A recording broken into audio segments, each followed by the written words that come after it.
Assalamualaikum.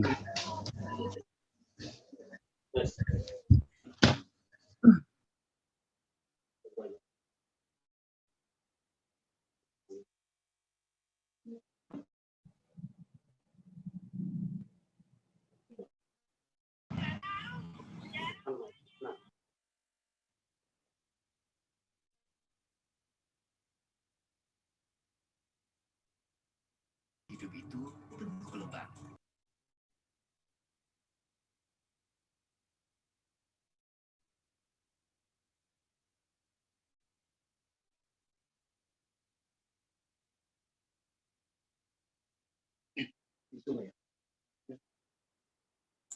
Ya.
wa adkhulnahum fi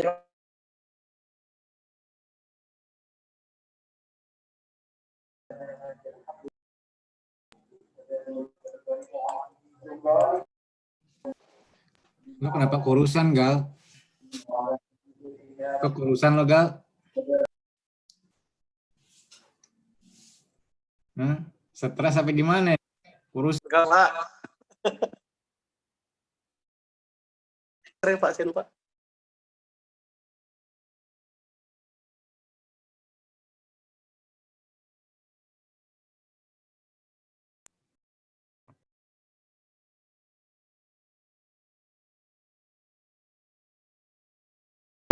Rabbil alamin wa bihi nasta'in ala umurud dunya waddin wassalatu wassalamu ala sayyidil mursalin imamil muttaqin ala udwana ala dhalimin amma ba'du. Yang sama-sama yang kita hormati guru kita bersama akhil kiram Ustazuna Mahbub Bapak Kiai Syarif Rahmat mata'anallahu fi tuli hayatih wa nafa'ana bi'ulumih fid dini wa dunia wal akhirah. Bersama-sama kita hormati pimpinan PT Sinergi Pusat Logistik yang mulia Bapak Dr. Andes Haji Raden Adrian. Semoga Allah pelihara kesehatan badannya, dipanjangkan umur dalam taat pada Allah Subhanahu wa taala. Mobil khusus keluarga besar PT Sinergi Pusat Logistik, mudah-mudahan Allah pelihara kesehatan badannya, Allah lindungi keluarga semuanya. Amin ya rabbal alamin. Untuk mempersingkat waktu, mari kita baca beberapa salat burdah pada junjungan kita Nabi kita Muhammad SAW. Semoga di yaumil kiamah nanti kita mendapatkan syafaatnya. Amin ya rabbal alamin. Ya Rabbi bil Mustafa balligh maqasidana waghfir lana ma madha ya wasi'al karami ya Rabbi bil Mustafa balligh maqasidana.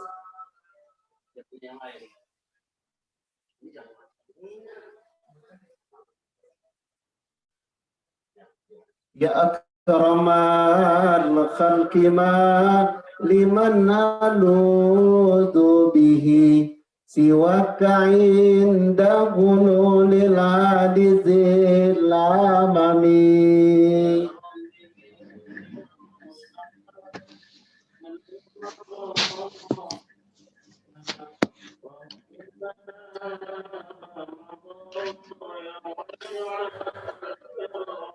Ya nafsul la taqnatib min zallatin azumat innal kabaira fil ghufrani kallamami.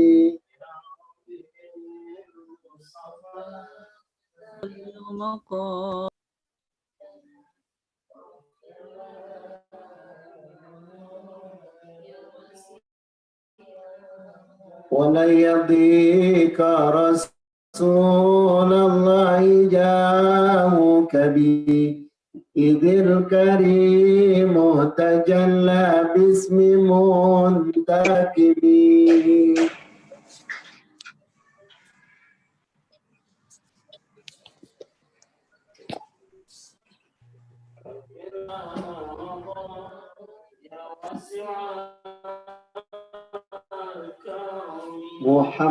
Muhammadun sayyidul kaunaini wa sakalain wal fariqaini min urbi wa min ajami ya Rabbi.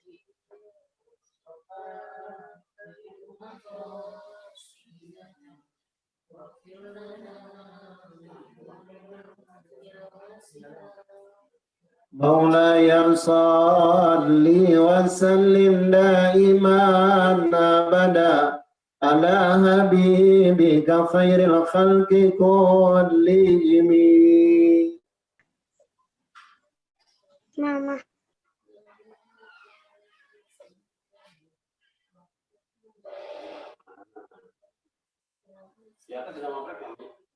كلكم صلوا عليه salawatullah alaih wa yanalul barakat kullu man sallu alaih.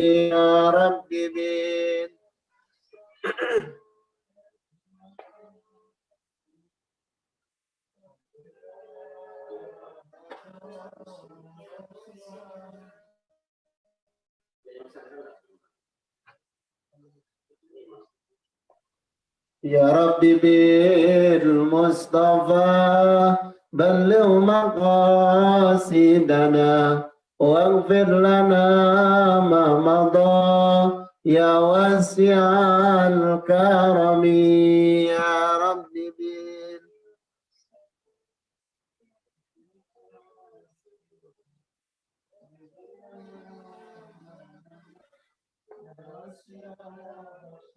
Allahumma salli wa sallim wa barik alaihi wa ala ali al-Fatihah. Bismillahirrahmanirrahim. Alhamdulillahi rabbil alamin.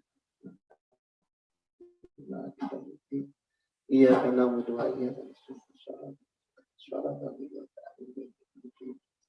Hadirin hadirat jamaah yang dimuliakan Allah Subhanahu wa taala.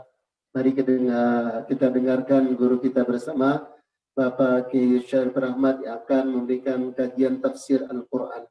Waktu dan tempat kami persilakan. Sallu ala Muhammad.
Assalamualaikum warahmatullahi wabarakatuh. Waalaikumsalam warahmatullahi Waalaikumsalam warahmatullahi wabarakatuh.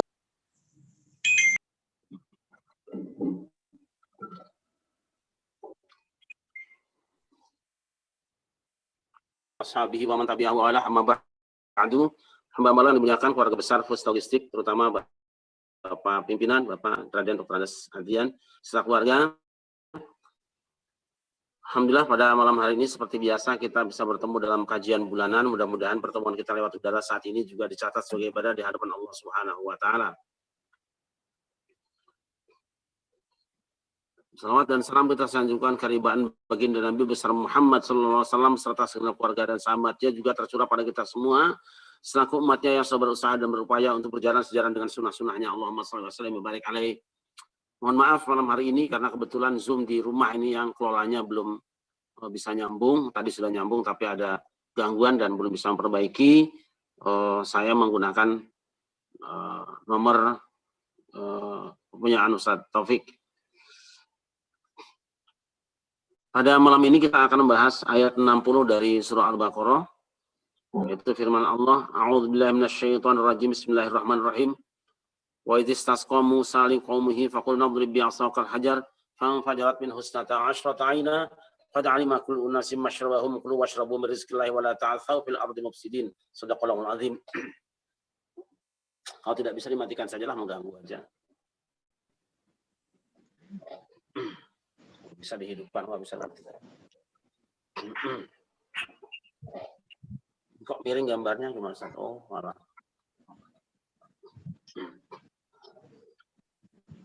Dan ingatlah ketika Musa memohon siraman air kaumnya, lalu kami katakan, pukullah dengan batumu akan batu. Maka memancarlah 12 mata air, masing-masing kelompok manusia telah mengetahui tempat minum mereka. Makan dan minumlah dari rizki yang Allah berikan pada kalian, dan janganlah kalian melakukan perbuatan menciptakan kerusakan di muka bumi. Ayat ini sebetulnya dihubungkan dengan ayat di dalam surah Al-Maidah Al-A'raf 160 di mana Allah mengatakan qana musnatai asyrata asbaton umama, dan kami memecah Bani Israel menjadi 12 umat, 12 kelompok, 12 suku.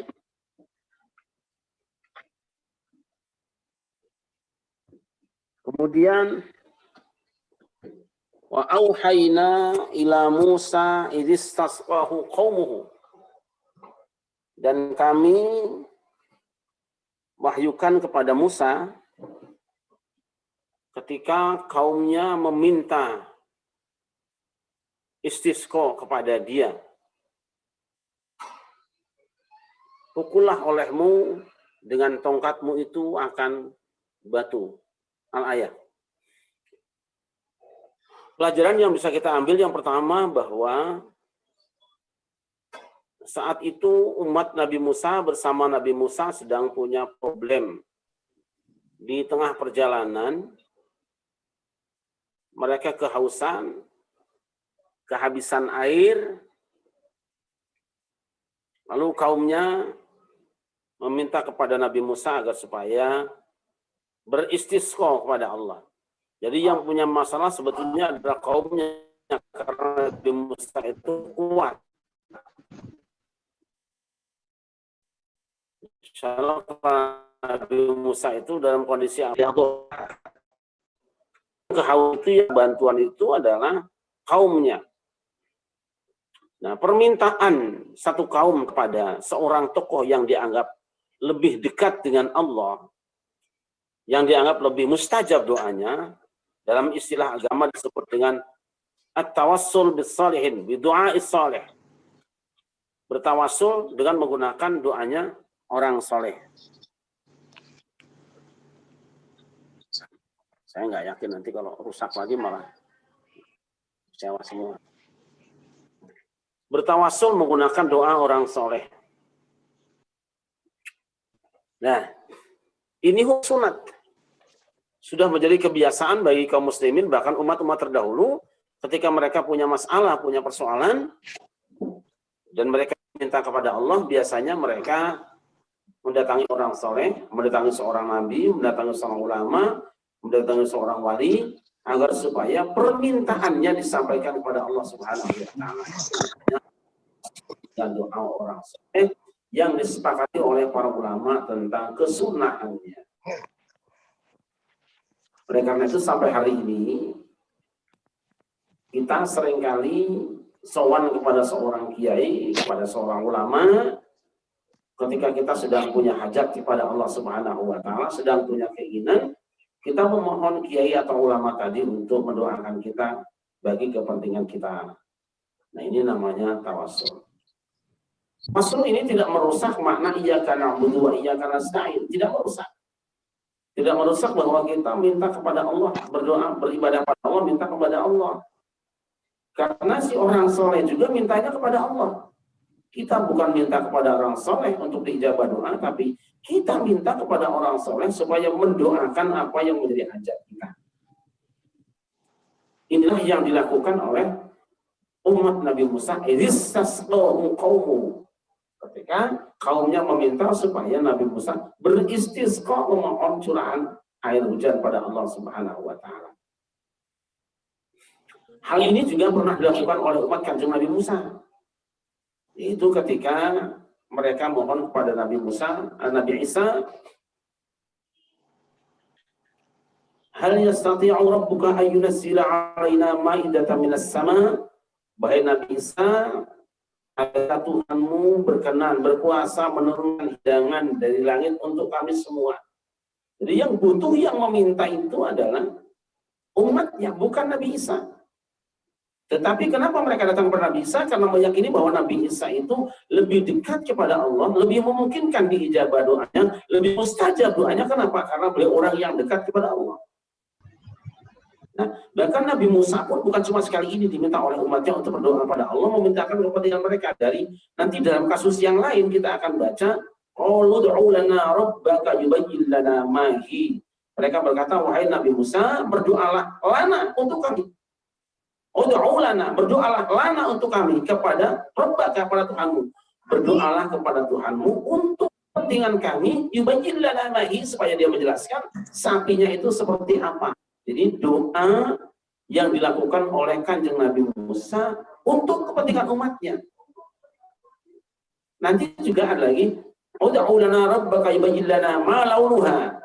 Berdoalah wahai Nabi Musa kepada Tuhanmu untuk kami semua supaya menjelaskan bagaimana warnanya sapi itu, dan seterusnya dan seterusnya. Jadi umat ketika membutuhkan sesuatu kepada Allah Subhanahu wa taala, hendak berdoa kepada Allah, mohon pada Allah untuk mencapai satu hajat atau lepas dari madarat-madarat, dari bencana-bencana, datang kepada orang soleh. Itu sunat hukumnya dicontohkan oleh Al-Quran dan hadis. Ini dalam istasqo, ya, istisqoan, asalnya dari sako yaski skoya, siraman atau memberi minum. Nah, dari kata ini juga kita ingat sebuah hadis di mana Rasulullah pernah ditanya oleh para sahabatnya, wahai Rasulullah, ibuku telah meninggal dunia secara mendadak dan tidak sempat berwasiat apa-apa. Sekiranya beliau sempat wasiat, mungkin beliau akan berwasiat supaya bersedekah. Apakah jika saya bersedekah itu akan bermanfaat buat ibu saya?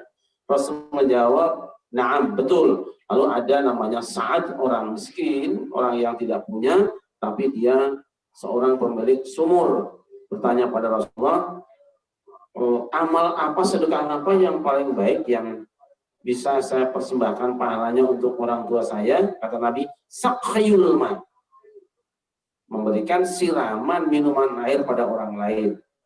Jadi semua sedekah yang kita lakukan wujudnya apa saja, termasuk memberi minum orang lain, menyediakan sumur untuk digunakan orang lain, pahalanya bisa dihadiahkan kepada orang tua kita yang telah berpulang ke rahmatullah. Ini saya ingat saja saqyul ma. Yang ketiga, saya juga masih ingat berkenaan dengan wa'idhiskas Musa ini, berkenaan dengan hadis mengangkat tangan, di mana Al-Bukhari dan Muslim meriwayatkan dalam hadisnya bahwa kana Rasulullah sallallahu alaihi wasallam la yarfa'u fi syai'in min du'aihi illa fil istisqa. Rasulullah itu tidak pernah mengangkat kedua tangannya di dalam doa kecuali dalam doa istisqa. Hatta yura bayadu ibtihi atau yara bayadu ibtihi, sampai nampak putih kedua ketiaknya. Nah, berdasarkan hadis ini, sebagian ulama menfatwakan bahwa di dalam berdoa itu tidak disunahkan mengangkat kedua tangan. Ini teks hadisnya seperti itu tadi. Kecuali di dalam sholat istisqa, doa istisqa minta hujan. Ada pendapat yang mengatakan seperti itu, sehingga mereka menuduh orang-orang yang berdoa pada sholat, berdoa di kegiatan-kegiatan lain yang angkat tangan itu dianggap sebagai bid'ah karena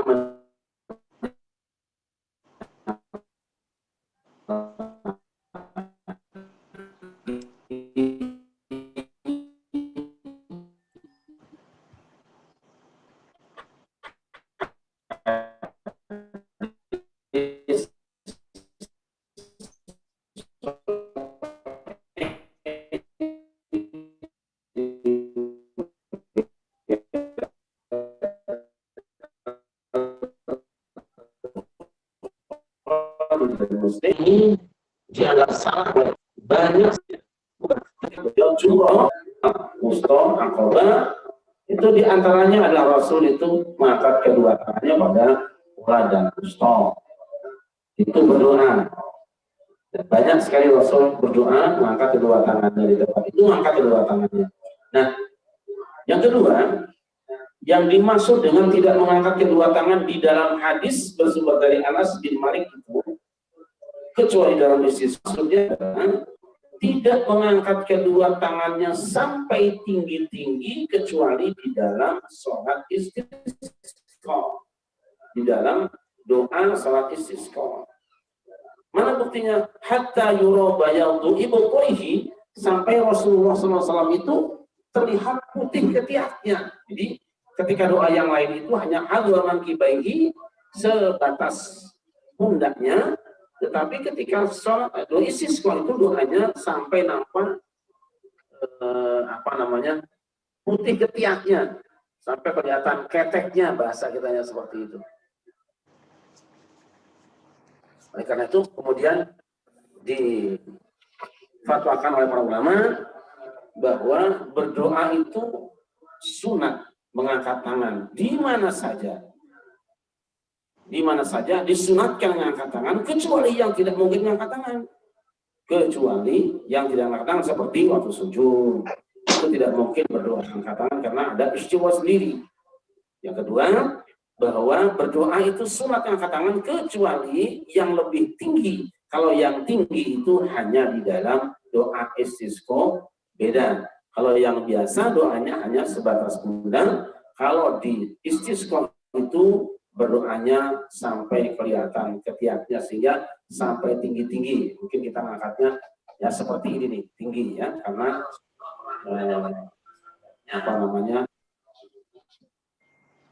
untuk membedakan dengan doa yang lain. Inilah pendapat yang disampaikan oleh Al-Imam Al-Hafidh Ibnu Hajar Al-Asqalani dalam kitabnya Fathul Bari. Tetapi saya, Syarif Rahmat ini, orang bodoh ini, setelah melakukan penelitian selama lebih kurang 20 tahun, mungkin 10 tahun awal saya sudah menemukan pandangan sendiri tentang masalah doa ini yang mungkin berbeda dan tidak usah diikuti. Ini namanya kan analisa saja. Bahwa mengangkat tangan di dalam berdoa itu sunat hukumnya. Tetapi berdoa mengangkat tangan sampai tinggi-tinggi hingga kelihatan ketiaknya itu dalam kondisi yang sangat berat, sangat mendesak, sangat serius. Salah satunya ketika meminta dalam minta hujan dari istisqa. Karena waktu itu Rasulullah SAW sedang khutbah Jumat, lalu datang sahabat yang lapor, wahai Rasulullah, ini hewan-hewan sudah pada mati, tumbuh-tumbuhan pada kering, cobalah berdoa kepada Allah supaya diturunkan air hujan. Kemudian Rasulullah mengangkat kedua tangannya sampai nampak putih ketiaknya.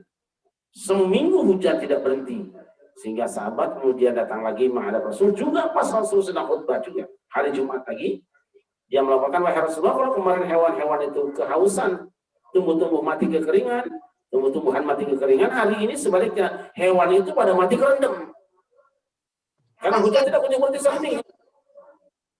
Rasul mengangkat tangan kembali sampai kelihatan ketiaknya juga, putih ketiaknya juga, maka hujan pun berhenti. Nah, tapi apakah mengangkat kedua tangan sampai ketiaknya kelihatan tinggi-tinggi itu hanya dalam waktu istisqa? Tidak. Saya menemukan di tempat-tempat yang lain, di mana yang serius, yang sungguh-sungguh, yang genting, nah, Rasul mengangkat tangannya sampai tinggi-tinggi. Ini saya ambil contoh misalnya ketika dalam perang Badar. Ketika perang Badar itu dilaporkan Rasulullah SAW berdoa sampai kelihatan ketiaknya tinggi-tinggi. Dia berdoa, Allahumma ajizli ma wa'adtani, Allahumma intuhlak hadil isabah, lan tu'bada fil ardi abada. Wahai Allah, penuhilah janjimu padaku, jika kau biarkan yang terjadi hancur, maka engkau tidak akan disembah selamanya di muka bumi ini. Ini biasanya kalau di kantor Fustausi kan ada kopi dan ada air putihnya. Ini karena di rumah tidak ada kopi, tidak ada air putihnya, yang ada hanya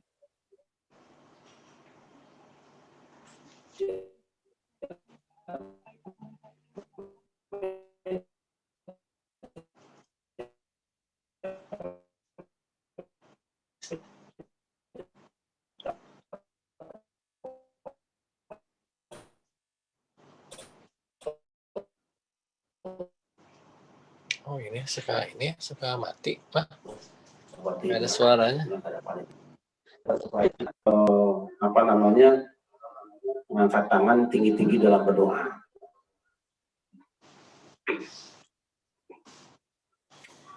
Nah ini jadi kalau ada orang yang mengatakan bahwa itu bid'ah, dia sendiri yang ahli bid'ah sebetulnya.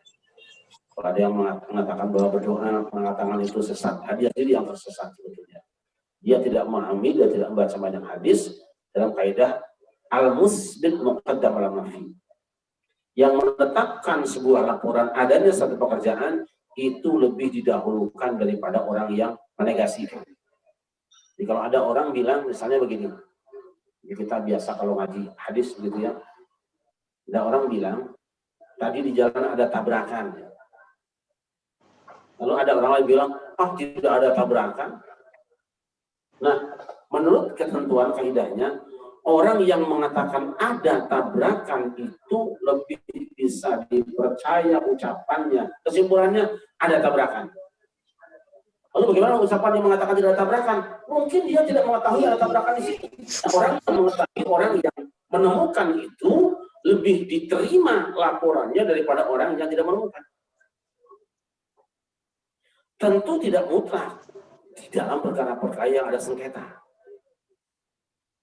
Kaidah umum begitu. Orang yang mengatakan bahwa ada sesuatu dan dia mengatakan melaporkan ada, dia menyaksikan, itu lebih diutamakan, lebih diterima laporannya daripada orang yang mengatakan tidak ada. Rasul dilaporkan bahwa beliau mengangkat tangan dalam berdoa, tapi ada yang mengatakan tidak mengangkat tangan. Makanya katakan tidak mengangkat tangan itu jangan diterima. Kenapa? Dia tidak tahu. Bagaimana misalnya sekarang begini. Ada seseorang melaporkan bahwa tadi di jalan tol ada orang bawa senjata. Maka dia ditembak oleh polisi. Karena membahayakan. Lalu ada orang lain mengatakan tidak ada yang bawa senjata di jalan tol. Yang mana? Menurut kaidah pertama, yang dibenarkan adalah yang menyaksikannya, yang melaporkannya. Karena yang mengatakan tidak ada itu, dia tidak menyaksikannya. Bisa jadi dia tidak tahu apa yang terjadi di sana. Tetapi dalam perkara-perkara hukum, tidak semudah itu. Dalam perkara yang terdapat konflik di antara manusia, tidak segampang itu. Harus ada pembuktian lain. Jadi kembali ke masalah doa istisqa tadi. Doa dalam istisqa itu statusnya sama dengan doa di dalam kita sedang berperang, sedang berhubung, sedang genting. Nah, kita angkat tangannya agak tinggi-tinggi. Gitu. Nah, bagaimana kalau ada orang yang tidak mengangkat tangan? Genting tidak mengangkat tangan, biasa tidak mengangkat tangan, tidak apa. Tidak apa-apa, mungkin dia sedang kena gejala stroke barangkali gitu kan. Dan yang ketiga, ini poin ketiga. Ya, ini kita memang kajiannya tidak terlalu panjang, hanya sedikit-sedikit saja nyerempet-nyerempet lah. Nabi Musa adalah seorang pemimpin umat, tokoh umat. Apa yang beliau lakukan itu semata-mata demi kebaikan umatnya dan sesuai dengan aspirasi umat. Mungkin jika umat tidak meminta, beliau tidak akan minta kepada Allah. Artinya apa? Seorang pemimpin wajib memikirkan apa yang menjadi beban pikiran rakyatnya. Dia mungkin kuat tidak makan, dia mungkin kuat tidak minum seharian, tetapi umat yang dipimpinnya mereka tidak semuanya orang kuat, mereka banyak orang yang lemah yang tidak tahan dengan lapar dan haus. Maka sang pemimpin itu harus berusaha bagaimana membahagiakan rakyatnya, memenuhi apa yang kebutuhan ekonomi rakyatnya, bukan untuk pribadinya. Nah, ini menarik. Kebanyakan sekarang biasanya para pemimpin itu lebih mengamankan keluarga pribadinya dulu, lebih mengamankan staf dan anak buahnya daripada mikir rakyatnya. Maka nampak sekali, kita gampang melihat, mudah menyaksikan seorang pemimpin di sebuah negara, baik itu tingkatan mulai RT, RW, lurah, sampai ke atas umumnya mereka, itu lebih kaya daripada rakyatnya. Kenapa? Bayangan kita seorang kalau jadi pejabat itu dapat uang, bukan memimpin rakyat. Yang kita bayangkan kalau orang jadi pegawai itu pasti dapat uang banyak. Dia bisa bermain-main, bisa ngambil uang sesukanya, dan itu uang rakyat. Nah itu. Nah kalau Nabi Musa tidak.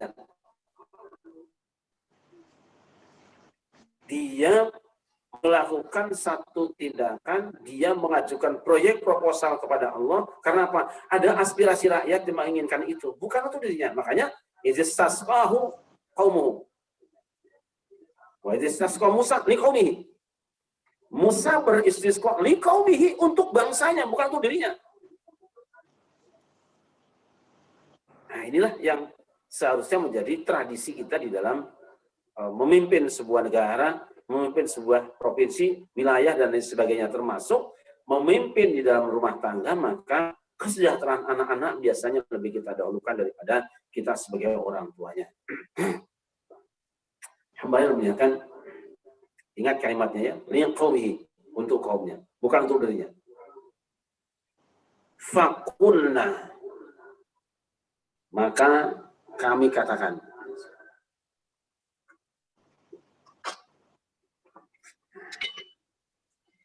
Sudah sering saya sampaikan dalam kajian di Fusolistik, ketika kita membaca ayat qala rabbuka, berfirman Tuhanmu, qala Allah, berfirman Tuhan, jangan dipahami bahwa Tuhan itu turun nyamperin kepada orang itu lalu bicara seperti kita bicara pada orang lain. Juga dalam kasus ini, faqulna idrib bi'asakal hajar, maka kami katakan pukulkanlah dengan tongkatmu itu ke gunung batu. Jangan dipahami bahwa Nabi Musa tiba-tiba kedatangan Allah jelek ke situ, wahai Mus, pukul ke gunung batu. Tidak. Maka perlu ayat yang lain. Wa auhayna, fa auhayna. Di ayat 160 Al-A'raf, wa auhayna. Maka kami wahyukan kepada Musa, anidrib bi'asakal hajar. Pukulkanlah dengan tongkatmu batu itu. Jadi yang dimaksud dengan Tuhan berkata kepada Musa itu bukan berkata dengan lisannya, kedengaran suaranya, tapi wahyu. Apa itu wahyu? Isyaratun syari'atun, isyarat yang melintas dalam dirinya secara cepat, bukan dalam bentuk teks kalimat, bukan dalam bentuk suara, bukan dalam bentuk huruf, tapi dia ada lintasan dalam hatinya. Nah, bayang kita selama ini kan Tuhan datang, kalau dibikin film, woi Musa, pukullah gunung batu itu dengan tongkatmu. Itu tasbih, menyerupakan Allah dengan makhluknya. Tidak ada di dalam Al-Quran ayat yang mengatakan seperti itu. Dan melihat Tuhan secara nyata itu memang keinginan orang-orang kafir. Arinallaha jahratan, tunjukkan pada kami Tuhan secara nyata. Musa pun pernah menyampaikan itu, tapi oleh Allah dibantah dengan caranya. Nah, jadi ketika itu Allah wahyukan kepada Musa, idrib bi'asakal hajar, pukullah batu itu dengan tongkatmu. Apa yang terlintas dalam jiwanya berupa wahyu Allah. Karena wahyu itu kan cara Allah bercakap-cakap sudah saya sampaikan ada 3. 1 wahyan, 2 min wara' hijab, yang ketiga yursil rasul. Jadi cara Allah bercakap-cakap dengan makhluknya 3. 1 wahyu, 2 dari belakang dinding, dan yang ketiga lewat seorang rasul atau malaikat yang diutus. Jangan pernah berpikir bahwa Tuhan itu datang di situ, hei pukullah ini, seperti datangnya seorang guru silat yang kepada seseorang yang bapaknya dibunuh, kemudian anaknya balas dendam. Cerita film kan seperti itu biasanya. Anaknya balas dendam, lalu datanglah gurunya, selamatkanlah bapakmu, tolonglah bapakmu, pukul dia. Nah, ada seperti itu. Allah tidak pernah mewujud seperti itu, mewujudkan diri seperti itu. Apa yang dilakukan oleh Musa? Ini wahyu Allah. Ini firman Allah.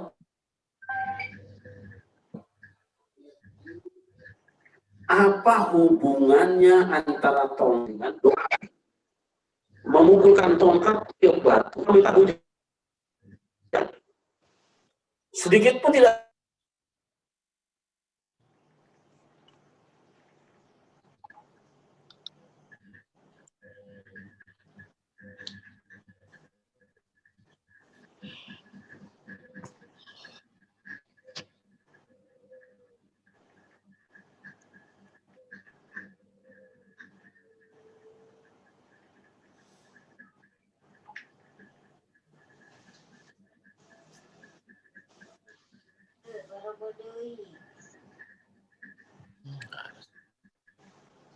Suaranya di mute.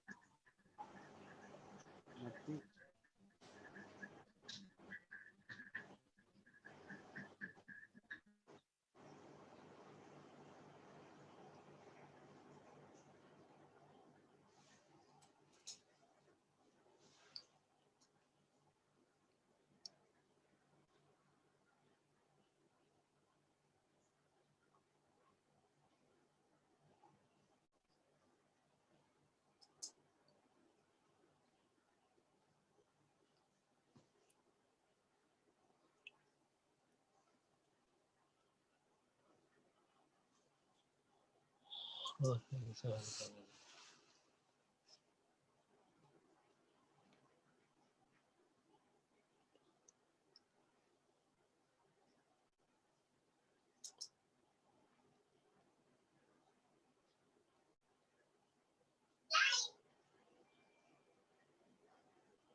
Tidur terus.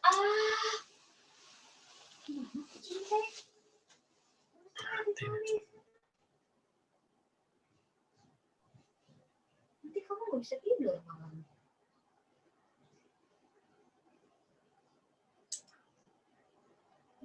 Dalam sus, itu kenapa angin yang Allah ingin agar kita belajar adil.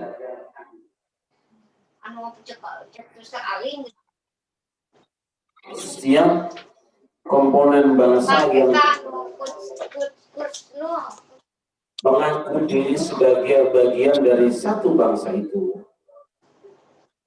maka dia harus mendapatkan porsi pelayanan. Tidak boleh dibedakan.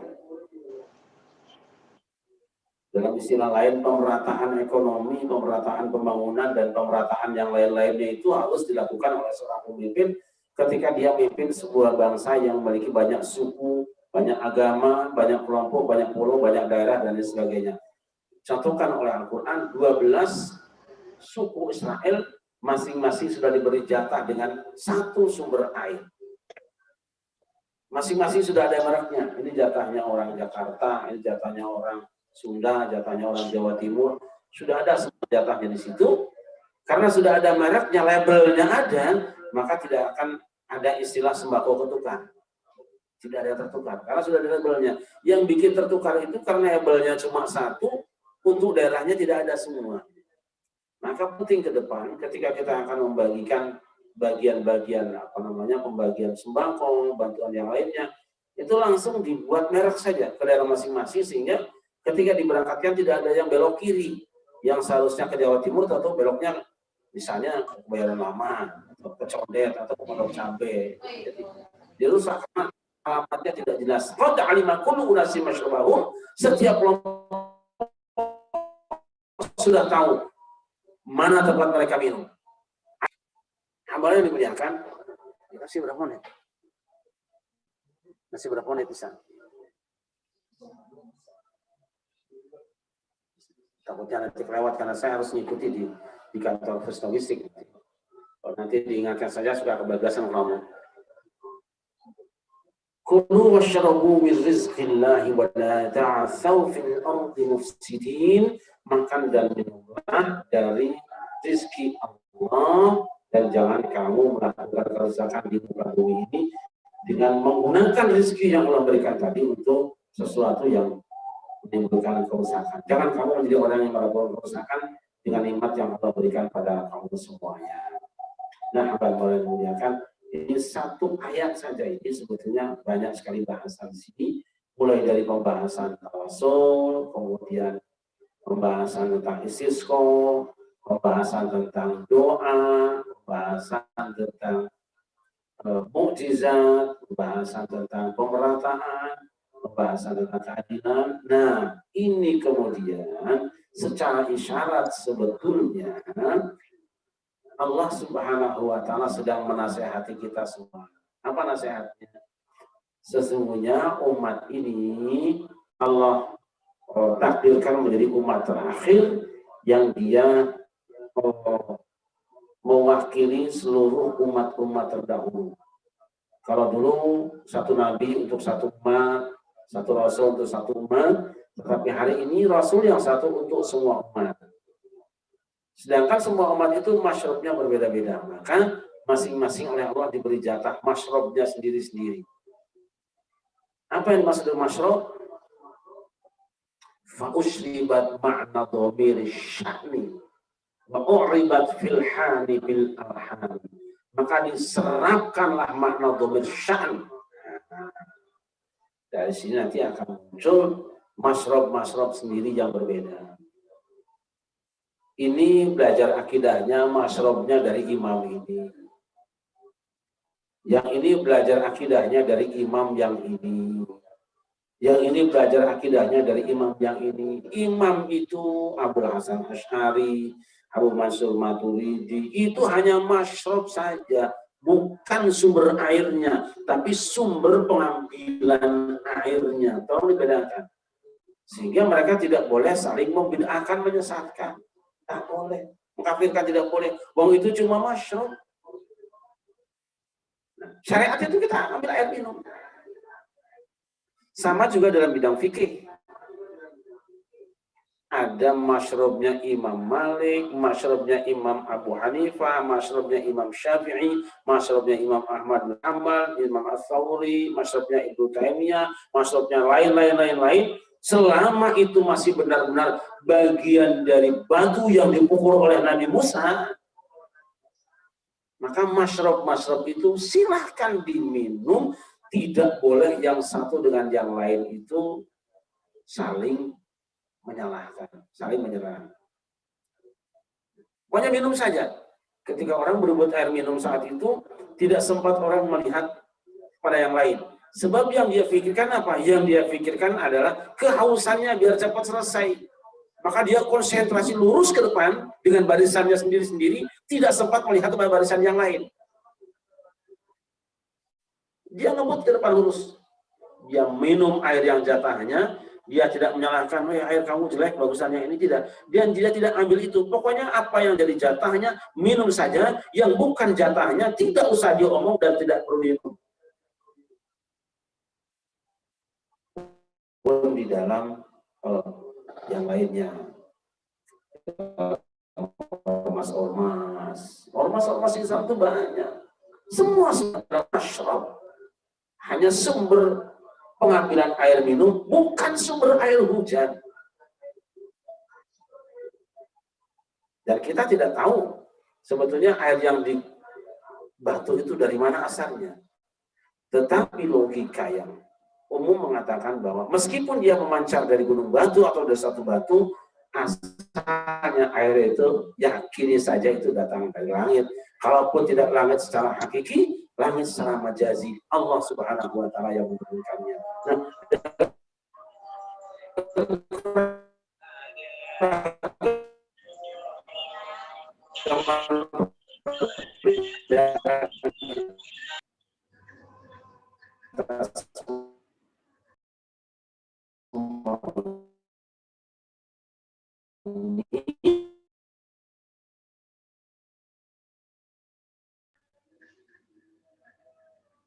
Kita silakan dari cawan sendiri-sendiri dengan yakini bahwa dengan kebenaran yang kamu miliki, kau gunakan untuk menyalahkan orang lain. Ini dua hal yang bisa bersama kita semua. Saya kira ini sudah masuk waktu Isya. Dan mohon maaf tadi secara teknis ada gangguan. Kemudian kita bisa menambah misalnya pahala ibadah kita semua. Mudah-mudahan kita semuanya diberikan kesehatan Allah Subhanahu wa Ta'ala dan usaha kita dimudahkan sehingga kita bisa menambah ibadah dalam masyarakat ibadah dan mencari keridhaan Allah Subhanahu wa Ta'ala. Terima kasih dan kita puas dengan sama-sama membaca doa Al-Quran. Allahumma arhamna bil Quran waj'alhu lana imaman wa nuran wa hudan wa rahmah.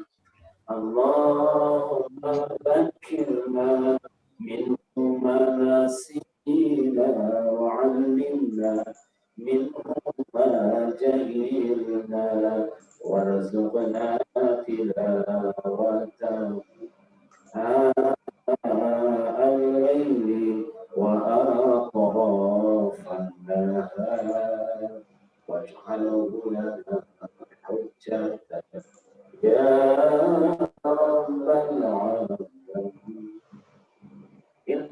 Pertanyaan, siapa sekarang yang akan membawa tongkat dan memukulkannya ke batu sehingga orang-orang yang kehausan semua jadi hilang hausnya tapi damai dalam keragaman.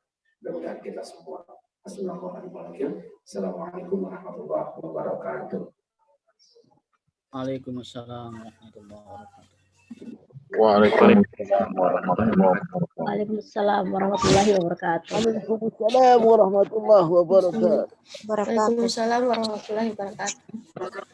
Waalaikumsalam warahmatullahi wabarakatuh. Waalaikumsalam warahmatullahi wabarakatuh. Alhamdulillah. Terima kasih kepada guru kita Bapak Kiai Sarip Rahmat yang telah menyampaikan kajian tafsir Al-Quran. Mudah-mudahan apa-apa yang beliau sampaikan manfaat untuk kita semua dan dapat diamalkan dalam kehidupan kita, bekal sehari-hari dan nanti di akhirat kelak. Dari kami akhirul kalam, assalamualaikum warahmatullahi wabarakatuh.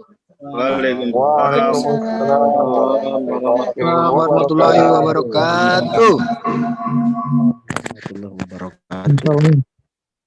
Habis. Pamit. Nggak Aki lah, udah 2 giga, udah 2 giga. Nggak mau mama, udah 2 giga.